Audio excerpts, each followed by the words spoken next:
कश्ती तूफान में भी चल सकती है और सम्मा आंधियों में भी जल सकती है। और मायूस ना हो मेरे दोस्त, क्योंकि किस्मत किसी भी वक्त बदल सकती है। दोस्तों, स्वागत है आप सबका आज की ज़बरदस्त मोटिवेशनल एंड प्रेरणादायक वीडियो में।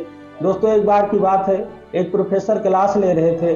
क्लास के सभी छात्र बड़ी ही रुचि के साथ उनका लेक्चर सुन रहे थे और उनके पूछे गए हर सवाल का जवाब भी दे रहे थे। लेकिन उन सब छात्रों के बीच एक छात्र ऐसा भी था जो हमेशा गुमसुम और उदास बैठा हुआ था। प्रोफेसर ने उसे पहले दिन ही नोटिस कर लिया था, लेकिन वो कुछ नहीं बोले। पर जब 4-5 दिनों तक ऐसे ही चलता रहा तो उन्होंने एक दिन क्लास के बाद वो छात्र को अपनी केबिन में बुलाया और उससे पूछा कि क्या बात है, तुम हमेशा उदास रहते हो, गुमसुम अकेले बैठे रहते हो, लेक्चर पर भी ध्यान नहीं देते हो, क्या बात है, कोई समस्या है, कोई परेशानी है क्या? तो वो छात्र हिचकिचाते हुए बोला कि सर, मेरे जीवन में कुछ ऐसा हुआ है, मेरे अतीत में कुछ ऐसा हुआ है जिसकी वजह से मैं परेशान रहता हूँ और मुझे समझ में नहीं आता है कि मैं क्या करूँ। दोस्तों, प्रोफेसर एक अच्छे इंसान थे, भले व्यक्ति थे। तो उन्होंने उस छात्र को शाम को अपने घर बुलाया। शाम को जब वो छात्र उनके घर गया तो उन्होंने उसको घर के अंदर बुलाया और बैठने के लिए कहा। फिर वो अपने किचन के अंदर चले गए। किचन के अंदर जाकर वो शिकंजी बनाने लगे। प्रोफेसर ने जानबूझकर शिकंजी में नमक थोड़ा ज़्यादा डाल दिया। फिर किचन से बाहर निकले और शिकंजी का गिलास देते हुए छात्र से कहा कि ये लो शिकंजी पियो। छात्र ने गिलास लिया और जैसे ही एक घूंट पिया तो उसमें नमक ज़्यादा होने की वजह से उसका मुंह अजीब सा बन गया।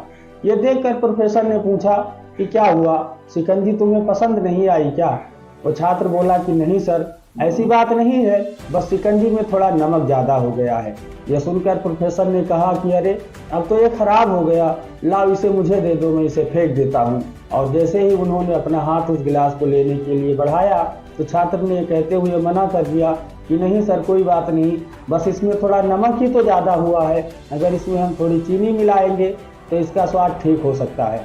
दोस्तों, ये बात सुनकर प्रोफेसर गंभीर हो गए और उन्होंने कहा कि सही कहा तुमने, बस अब तुम इस बात को समझ भी जाओ, क्योंकि ये जो शिकंजी है ये तुम्हारी जिंदगी है और इसमें घुला हुआ अधिक नमक तुम्हारे अतीत के बुरे अनुभव हैं। जिस तरह नमक को शिकंजी से बाहर नहीं निकाला जा सकता, इसी तरह जीवन से बुरे अनुभवों को बाहर नहीं निकाल सकते, क्योंकि ये बुरे अनुभव हमारे जीवन का हिस्सा हैं। इन्हें भुलाने के लिए हमें जीवन में नई मीठी यादें घोलनी पड़ेंगी। और मैं चाहता हूँ कि तुम अपने जीवन में मिठास घोलो और नई तरीके से शुरुआत करो। तुम अपनी बीती बातों को भूल जाओ, क्योंकि हम जिस तरह नमक में चीनी घोलकर शिकंजी का स्वाद बदल सकते हैं, ऐसे ही जीवन में हम मीठी यादों को घोलकर, पुरानी बातों को भूलकर नए तरीके से शुरुआत कर सकते हैं। दोस्तों, प्रोफेसर की बात उस छात्र के समझ में आ गई और उसने एक निश्चय किया कि आज से मैं अपने अतीत की यादों को सोचकर परेशान नहीं होऊंगा और नई तरीके से ज़िंदगी की शुरुआत करूंगा। दोस्तों, इस कहानी से हमें यह सीख मिलती है कि अक्सर हम अतीत की बुरी यादों और अनुभवों को याद करके दुखी होते रहते हैं, परेशान होते रहते हैं और अपने वर्तमान पर ध्यान नहीं दे पाते और कहीं ना कहीं हम अपना भविष्य बिगाड़ लेते हैं। दोस्तों, जो हो चुका उसे सुधारा तो नहीं जा सकता, लेकिन कम से कम उसे भुलाया तो जा सकता है। और उन बुरे अनुभवों को भुलाने के लिए हमें आज नई मीठी यादें बनानी पड़ेंगी। जीवन में मीठे और खुशनुमा लम्हों को लाइए, तभी तो जिंदगी में मिठास आएगी। दोस्तों, उम्मीद करता हूँ ये कहानी आप लोगों को पसंद आई होगी। ऐसे ही मोटिवेशनल और प्रेरणादायक कहानी सुनने के लिए हमारे चैनल को सब्सक्राइब करें। Thanks for watching my video. जय हिंद, जय भारत।